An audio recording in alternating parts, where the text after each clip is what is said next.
But I like the picture of my dad ice skating. And then, my dad's also got this weird Magnum PI mustache thing going on that he's had since like '86. But, my mom won't let him shave it off. She loves it. Of course, she also thought that Duran Duran just had speech impediment, so that was a whole other thing. My dad also has a crazy eye, kind of like Phil, except it's not crazy like, I hear voices. It's crazy like I see things. That's a thinker. Anyway, so my dad has this crazy eye, and point is when he was a kid, he trained it so that it wouldn't wander away. And when he's concentrated, it's right together. But when he loses concentration, it goes all over the place. It's ridiculous. But of course, when I was a little kid, I had no idea. So I was about 8 years old when I first found out about this. I had gotten $5 for cleaning my room or not peeing in the closet. It was something like that. And I decided I wanted to go out and buy some G.I. Joes. So I said, Dad, we gotta go buy some G.I. Joes. My dad said, son, we need to sit down and talk about this first. Son, you need to make sure you shop around for the best price before you buy anything. Otherwise, you're gonna end up with with paying too much for something you don't want. Like your mother. I told my mom I'd have no mom jokes, and I've done 2. Oh, that's great. Anyway, so we planned out this trip, and we spent a Saturday, and we went out to 3 stores. And the first store we went to was Child World. And I went running to the back, and I went running to the aisle, and I go, Dad, G.I. Joes, they're 98 cents here, Dad. So my dad said, son, we need to shop around. So off we went to KB Toys, and I run into the store, and I run in, and I go, Dad, they're $1.05 here, Dad, $1.05. My dad's like, one more store. So we go running off to the next store, and I run in, it's Toys R Us. I run in, and I'm like, Dad, they're $1.01 here, Dad, $1.01. So at this point, I knew what we had to do. We had to go wander off to Child World and get my G.I. Joes. I had it all figured out. But my dad, I don't know, he was a little grumpy, maybe he hadn't had lunch, maybe his head was defrosting, whatever it was, he was grumpy. But I'm like 8 years old, so I'm completely oblivious to the situation. And I'm like, Dad, we gotta go to Child World. Dad. And right then he snapped and he starts pounding on the steering wheel and he goes, God damn it! And he turns and he looks at me and his eye is gone. I don't know if he decided to bail and go ice skating or what, but his eye was gone. From that point on, I learned that I always need to shop around before I buy stuff. Otherwise, I might lose it in a crucial situation, and I might scare the crap out of my son. Scar him for life. Good times. Speaking of shopping, it's a good segue there. I was cruising the mall the other day, because this is how I drive. And as I was driving, I passed by this church, and it says, St. Mary's Church of Our Lord, drive-through in rear. So I'm thinking to myself, I'm like, why does the church have a drive-through? I've heard of, drive-through restaurants, drive-by shootings, never any drive-through churches. So I had some time to kill. I don't really have much of a life, so I cruise in. I cruise around to the back, and I see this big old menu in the back, a little speaker box. I hear, thank you for coming to St. Mary's, how can I help you? Yeah, can I get a psalm? Hail Mary? 10-pack of Christ wafers. Would you like to Christ-size that today? No, I'm good. And extra large holy water. Be absolved of all my sins. And a chalupa.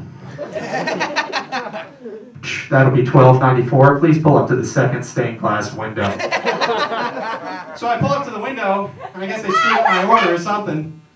Because I have to be absolved of all my sins. The next thing you know, I'm getting burned at the stake. Thank you. And that's it, folks. My name's Kevin Whips. Kevin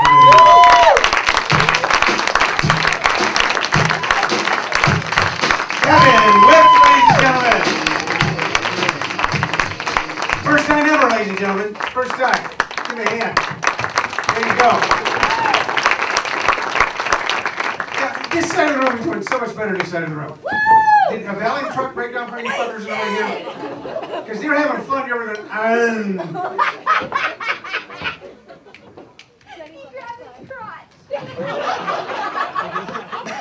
It's pretty much down to me nowadays, so.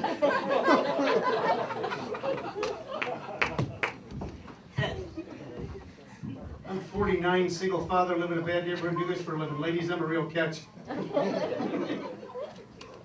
God bless you for saying that, but you're married to Kurt's dad. So, and I don't go like that. So, yeah, I know, but I didn't break the joke. Murray, I was just thinking it was your son. He's good, wasn't it? Yeah, you've always been supportive. He's good. He'll get a real job someday. Stay the hell away from you, you bearded bastard. Shove a pipe dream up his ass. Get a train!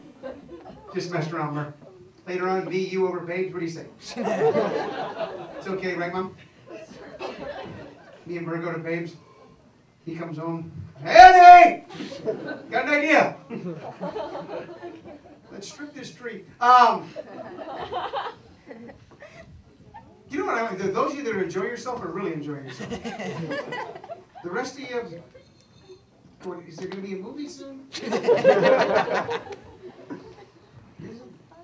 Cry the Beloved Country going to be on any goddamn minute? Well, that was a weird one to pull out. Cry the Beloved Country. What the hell, huh? Yeah, I get out a lot. I'm always out. I'm a rock and roll outlaw. I'm always hanging out at 6. How many people are going to 6? Yeah, okay, good, good. I know why these jokes suck, because you people never leave the house. You stay hermetically sealed in your homes until your children force you out to watch them do comedy. That's good. Yeah, we're not leaving the house, Jesus Christ. And well, you know what? All of a sudden we have traffic here. Everybody moved here because there was no traffic. Now, because of that, traffic. Everywhere you go, you can't go anywhere. You know, when you try, it's just 101, 202, I don't know, how many more, you got a 10, it goes into a 202, it goes into a 101, and all of a sudden you're back on a 10 again, you're going, something pissing me off in this town. I just seem to be going around in circles. I keep seeing a bunch of big buildings in the middle of this shit, and I can't get anywhere near them.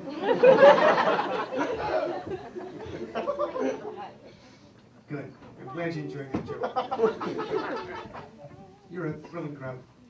I love each and every one of you in a darkened internet kind of way. Well, those of you getting the jokes, explain to people next to you that aren't getting the jokes. Okay, good. Coming to stage right now, ladies and gentlemen, is an extremely funny young man who we thoroughly enjoy, who works for a large government organization that oftentimes looks at people's books, so you better laugh at his ass. How about a warm welcome, please, Mr. Steve Greenwood!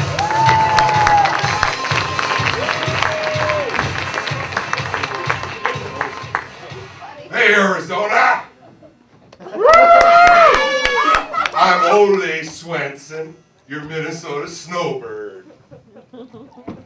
You, my wife, Lena, and I, we've brought a Winnebago down here to Scottsdale. We're going to go luxury this time in one of your most luxurious resorts, the Scottsdale Walmart parking lot. It's a wonderful place. Oh, yeah. You betcha. I love it here in Arizona. You know, I can do things that I just can't do in Minnesota. One of the things that is that people my size can't wear brown up there because we get mistaken for a UPS truck. Oh yeah. Oh, we have a big man up in Minnesota, and we have sturdy women. You know, but my wife Lena, she's a beautiful woman. She still wears her wedding dress, except when I'm using it to cover my snowmobile. Anyway, we were driving to Arizona, and we were getting through the truck scales, and all of a sudden this highway patrolman, the Arizona highway patrolman, he pulls us over, and he says, "Hey you, what you doing? What you got in that truck there, or in that Winnebago?" And I said, "Hey, nothing but my family. I got my wife Lena, I got my son Olaf, I got my other son Toivo and my daughter Hilga. So he says, well, I gotta take a look, sir. He takes a look in there and he looks around. He says, my God, you people are big enough to play for the Green Bay Packers. Nina looks at him and says, officer, the only Packers I play with is Ole's. Anyway, I came down to Arizona. I'm a changed character now. You know, to see my, be with my mother. She lives up in Sun City. And that's a wild place, Sun City. Anybody from Sun City here? Oh, what time is it? It's past 9, so they already rolled up the sidewalks up there. But yeah, I usually visit with my mother. She tells me, you know, I'm 58 years old and that I need to find a purpose in my life, trying to do something right for a change. So usually I decide I'm going to have a drink afterwards. And so I go out to one of the bars in Sun City. They ask me for my ID. But you know, the other day it was kind of good. You know, it was happy hour. And they had 2-for-1 prune margaritas. Well, I had 4 of those babies. And 4 hours later, I discovered the true meaning of reverse happy hour. Oh my God. I had to get a canister of Saddam Hussein's nerve gas to kill the smell.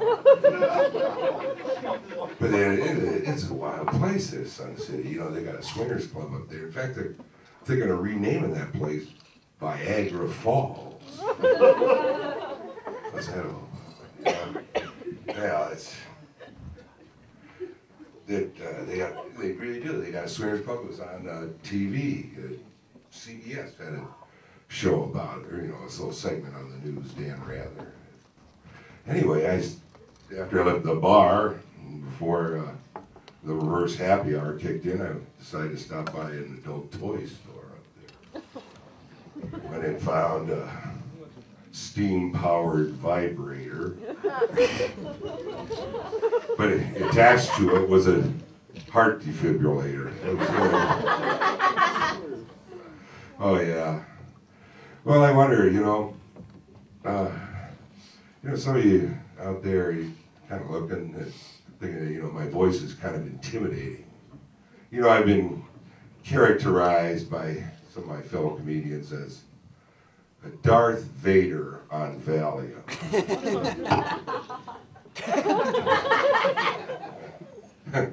How would Darth Vader on Valium do it? He's up in the Death Star. He's meeting Luke. Hey Luke, I'm your old man. I'm gonna cut off your hand with my light sword, but it's all good, baby. No, what I really want to be, I really want to be known, all right, as a white Barry White. Do you remember Barry White from the 80s? Oh yeah. Oh, Barry.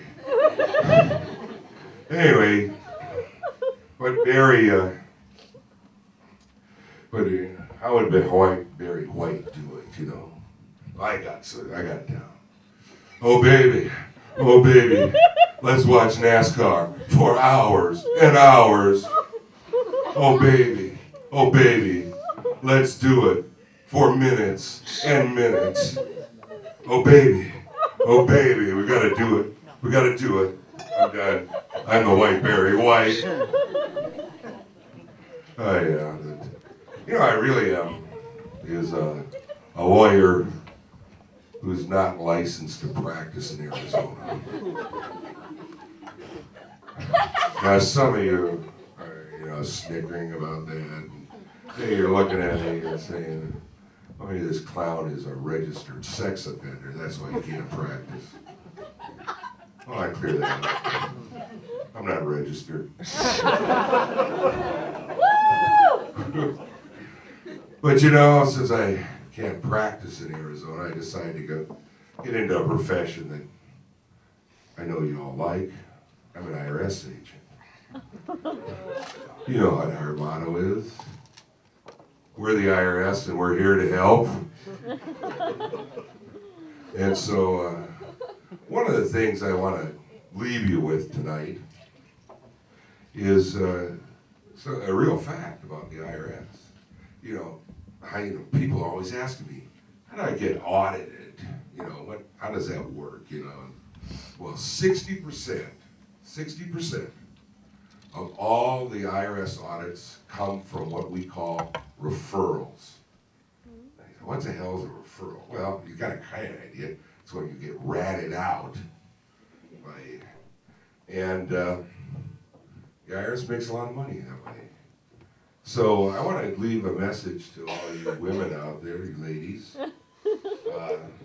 You know, when your husband runs off with his secretary, he's in the Caribbean, and you're stuck with a mortgage, a car payment, and 2 kids, I want you to remember that we're the IRS, and we're here to help. Thank you very much.